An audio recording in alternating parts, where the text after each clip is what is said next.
Welcome to my vlog! So, may vlog po tayo today. And, super excited ako guys na i-share to sa inyo. Promise. So, ready na ba kayo?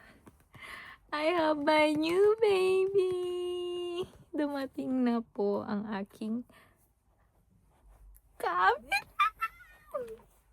So, ito po yung bagong Osmo Pocket 4 po. And yes po, 4 na po yung binili ko para at least mas upgraded po yung quality po niya.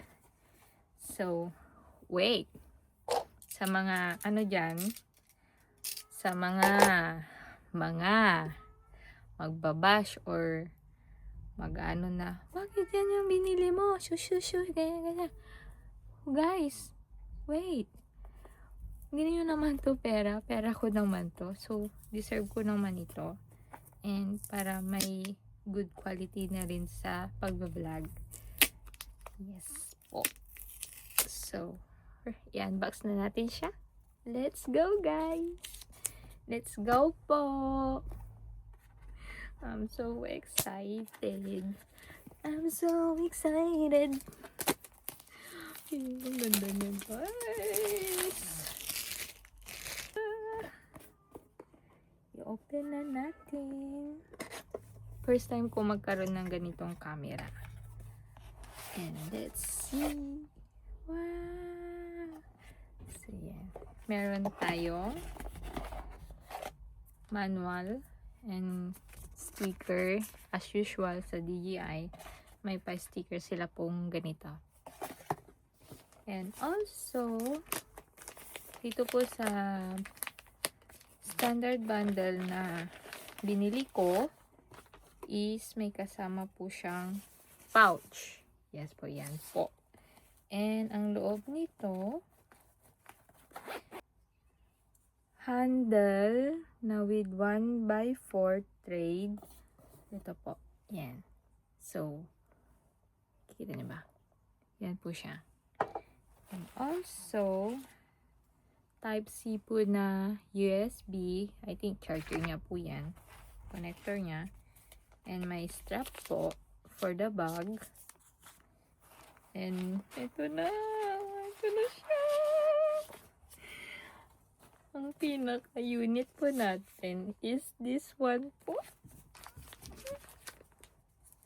Oh my gosh. Thank you, self. I'm so proud of myself.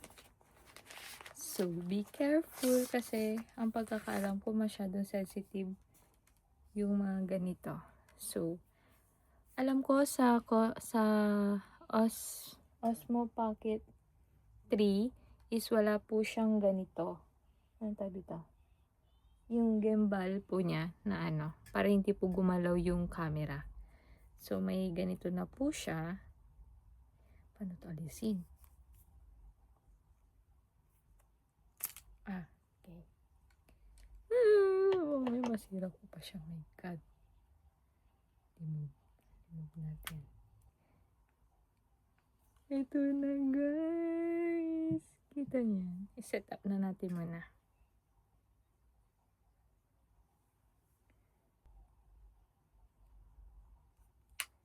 Ayun.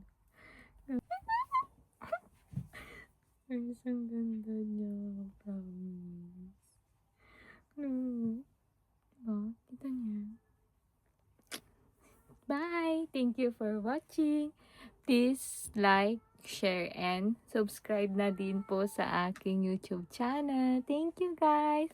So, i-testing ko muna ito before natin i-ano yung pinaka-main review niya. Bye guys! See you! Mata ne! Bye bye! Mwah!